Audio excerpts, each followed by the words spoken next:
Good morning everybody, Calm Biker here, and it's unusual nowadays, quite a privilege, but I've got Mrs. C on the back of the animal.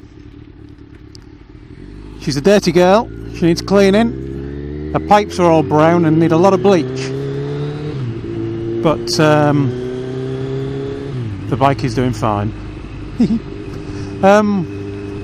Just going out for a quick cup of tea. Normally I'd be on the strawberry, but I've been using the strawberry a lot recently. Did the iron butt on it and all that kind of stuff. The timing of my videos is way off, so the iron butt stuff came out almost immediately after I'd done the iron butt, whereas I've got loads of other videos to put up before this one. I don't know where you think I'm going to overtake you, mate, but don't worry, when I want to I can. Watch.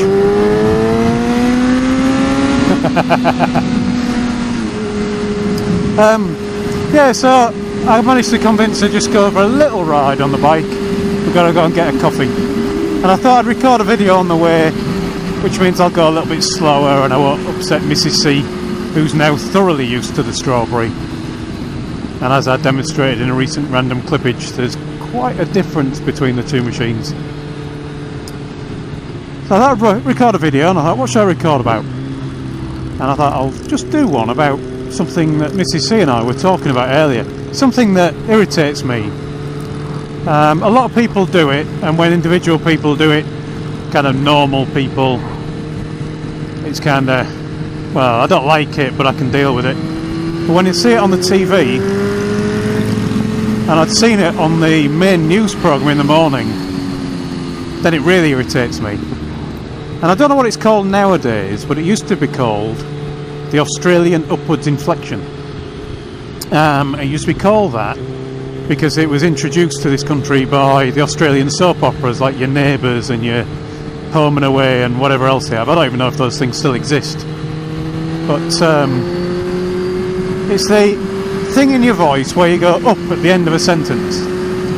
So in those programmes it'd always be, oh yeah, Sean, or Shane, it was Shane, wasn't it, for Australians? Oh yeah, Shane, I'm off down to the beach. I'm going to have a good old day. I'm going to enjoy myself with my family down at the beach. Sorry, Australians, for the appalling accent I just done. But that going up at the end of a sentence. Now, to me, if your pitch rises at the end of a sentence, you're asking a question. Nice little sidecar. So if you say, I'm going down to the beach, I'm wondering if you're asking me if that's okay, or do you want me to go with you, or something like that. And we just saw it this morning on this on the news programme, a reporter actually doing it, and it just doesn't make you sound confident in what you're saying. So when you get in a report, and it was a BBC report, it just makes you think, is this person sure about what they're saying? Are they making this up? And I know it's a thing that young people do a lot, but this was somebody who was older than me, and I'm really old. I would say the woman that was saying it was probably mid-50s. That's this one. Mrs. C will have panicked then, because she'll remember the strawberry can't do that. But I think it's important that people say things in the right way, and this phrase that I'm about to say might become the title of the video, which means if people only watch the first half, they'll think I am just calling them stupid. But I think it's important to say things in the right way. The way that you say words is as important as the words you say. That's really obvious on the internet. And when you're on your social media or your YouTube comments, that kind of thing, there's so many misunderstandings because of the words people say without the expression. I mean, that's why, as I used to call them, emoticons, I think nowadays are called emojis, kind of happen. So you've got some way of kind of expressing that you are being jokey or sarcastic or angry or whatever it might be. But there's a phrase that I can't remember where I heard it first, but I quite like it as an explanation of why you should say things carefully. And the tone of voice you should use, you should pick carefully. It's probably from my days of being a trainer in the past, when I was teaching people how to use networks and computers and software and stuff.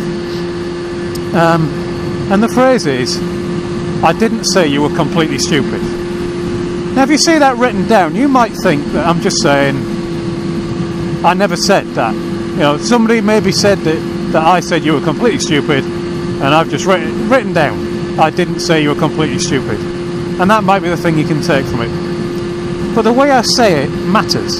So if I say I didn't say you were completely stupid, I'm saying it wasn't me that said that. Or actually not, it wasn't me that said that, but I just didn't say that. If I wanted to say it wasn't me that said that, I'd say I didn't say you were stupid. And that would have a different meaning, wouldn't it? That's saying I didn't say it, but probably somebody else did. Or if I said I didn't say you were completely stupid, I may well have implied it. If I said I didn't say you were completely stupid, I might have been talking about somebody you know. But I definitely said it about somebody, didn't I? And it carries on. If I say I didn't say you were completely stupid, then I probably said you were stupid, but only in a certain way. And finally, I didn't say you were completely stupid. Meant I used probably some other derogatory term. I think that's maybe that kind of training I've had in the past to be a trainer is the thing that makes me irritated about it when people use it. But if you had somebody who was training you how to do something, they're training you how to use a piece of software or something, they said, oh yeah, to refresh you press F5? Are they telling you? Are they asking you? Or they're saying, we'll give it a try and see if it works? Maybe that's what annoys me about it. What do you think? Let me know in them there comments. Thanks for watching everyone. Ride safe. And I'll talk to you all again soon. And I'm off to scare Mrs. C some more. See if I can make her scream.